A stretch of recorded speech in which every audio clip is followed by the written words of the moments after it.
Hi guys, நிறைய பேர் பார்த்தீங்கன்னா கிளாத் ஃபிட் பண்ணுறது எப்படின்னு சொல்லிட்டு நிறைய டவுட் இருக்குன்னு கேட்டிருக்கீங்க.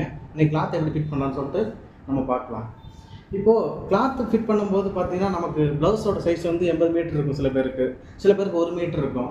இந்த ஃப்ரேம் சைஸ் பொறுத்தளவு 1 மீட்டர் கிளாத்து நமக்கு கரெக்டாக இருக்கும். இன்கேஸ் 80 பாயிண்ட் அப்படின்ற மீட்டரில் கொடுத்துருந்தாங்கன்னா கொஞ்சம் கம்மியாக இருக்கும், நமக்கு பத்தாது. அப்படிங்கும்போது எக்ஸ்ட்ரா கிளாத் அட்டாச் பண்ணி கூட நம்ம போட்டுக்கலாம். இப்போ நம்ம என்ன பண்ணோம், கிளாத் இருக்கு இல்லைங்களா, இந்த கிளாத்தை வந்து ஃப்ரேமுக்கு சென்டராக போட்டுக்கலாம். இப்படி போட்டுட்டு இன்கேஸ் நம்ம மார்க் பண்ணியிருக்கோம் அப்படின்னா இந்த ஃப்ரேமுக்கு சென்டராக வச்சு கிளாத்தை ஃபிட் பண்ணிக்கலாம். இன்கேஸ் வந்து சில பேர் வந்து பார்த்தீங்கன்னா டிசைன் வந்து பார்டரில் கேட்டிருப்பாங்க, அப்போ எக்ஸ்ட்ரா கிளாத் அட்டாச் பண்ணி நவுத்தி போட்டுக்கலாம். இப்போ கிளாத்தை போட்டாச்சு ஃப்ரேமில், அடுத்த கிளிப்பு செட் பண்ணிக்கலாம்.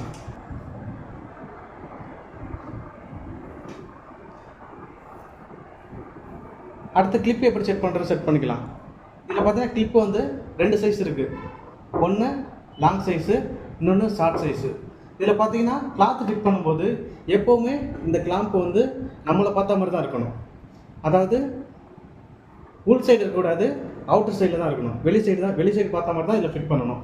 இன்கேஸ் நீங்கள் உள் சைடு வச்சு நீங்கள் ஃபிட் பண்ணிங்கன்னா ரிமூவ் ஃபிட் பண்ணுறது நமக்கு வந்து ரொம்ப ரிஸ்கியாக இருக்கும், கஷ்டமாக இருக்கும். அப்போ எப்போவுமே அவுட்டர் சைடில் வச்சு தான் நம்ம கிளிப் வந்து ஃபிட் பண்ணுற மாதிரி இருக்கும். இப்போ நான் ஃபிட் பண்ணி காட்டுறேன் பாருங்கள். அதே மாதிரி கிளாத்தை ஃபிட் பண்ணும்போது இந்த கிளிப்பு வந்து அப் அண்ட் டவுனில் போடும்போது 2 பெருசு 1 சின்னது, லெஃப்ட் ரைட்டில் போடும்போது 1 பெருசு 1 சின்னது, அப்படி போட்டால் தான் எல்லாமே கரெக்டாக ஃபிட்டிங் செட் ஆகும். இப்போ நான் ஃபிட் பண்ணி காட்டுறேன்.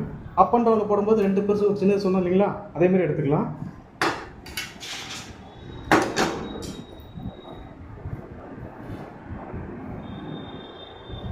இந்த இருக்கு இல்லைங்களா, இந்த பட்டியில் தான் இந்த கிளிப் உட்காரும். அதனால் என்ன பண்ணுறோம், கிளாத் மேலே வச்சுட்டு இது வந்து அவுட்டர் சைடில் வச்சு இதே மாதிரி இந்த பிளேஸ் இருக்கு இல்லைங்களா, ஹேண்டில் இந்த பிளேஸும் வச்சு நம்ம புஷ் பண்ணும்போது கரெக்டாக ஃபிட் ஆகிடும். அதே மாதிரி லெஃப்ட்டு ரைட்டு இப்படி வச்சு புஷ் பண்ணும்போது கிளாத்து ஃபிட் பண்ணிக்கலாம்.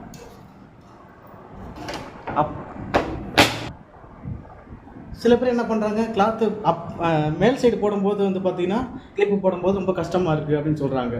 ஒன்று பேக் சைடில் போயிட்டு நம்ம சைடில் நின்று ஃபிட் பண்ணிக்கலாம். இல்லை அப்படி இல்லைன்னா ரொம்ப ரிஸ்கியாக இருக்குன்னா டிஸ்பிளேயில் ஃப்ரேம் மூவ் பண்ணிக்கலாம். நம்ம மூவ் பண்ணுற ஆப்ஷன்ஸ் இருக்கு இல்லைங்களா, இந்த மாதிரி மூவ் பண்ணிவிட்டு ஃப்ரேமை அட்ஜஸ்ட் பண்ணி கூட நம்ம ஃபிட் பண்ணிக்கலாம்.